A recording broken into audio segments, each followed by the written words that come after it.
بسم الله الرحمن الرحیم و کل شیء احصیناه فی امام مبین. کل شیء، امام مبین، همه چی رو داده به امام.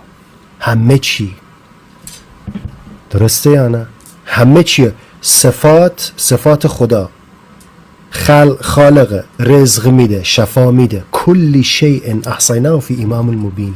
امام صادق علیه السلام از قول رسول خدا صلی الله علیه و آله فرمودند که هر کس قرآن را با رأی خودش تفسیر بکند، یعنی بدون شنیدن از معصوم علیه السلام، جایگاه خود را باید برای آتش جهنم آماده کند و هر کس قرآن را با رأی خود تفسیر بکند همانا بر خداوند متعال افترا و تهمت بسته است. در کتاب بهارالانوار جلد 35 صفحه 427 رسول خدا صلی الله علیه و آله با اشاره به امیر مؤمنان علی علیه السلام فرمودند ایشان همان امام مبین است که خداوند تبارک و تعالی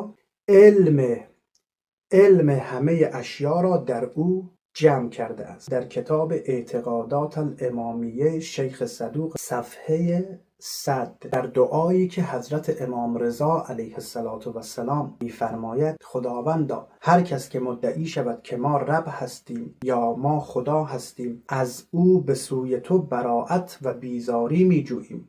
هر کس که مدعی شود که خلق، یعنی خلق کردن، به ما سپرده شده است، یعنی خالق هستیم، و هر کس که ادعا بکند که رزق بر عهده ماست، که ما رازق هستیم، خداوندا تو شاهد باش که ما از او به سوی تو بیزاری می‌جوییم. آنچنان که حضرت عیسی علیه السلام از نصارا بیزاری جست. وقتی اونها ادعا کردند که حضرت عیسی علیه السلام خداست یا پسر خداست، از نصارا اظهار بیزاری کرد.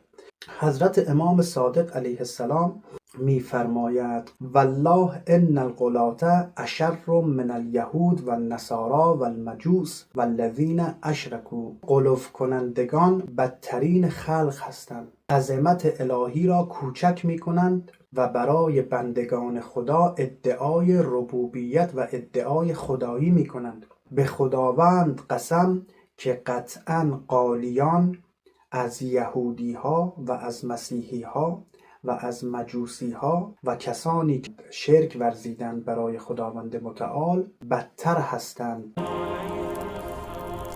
اللهم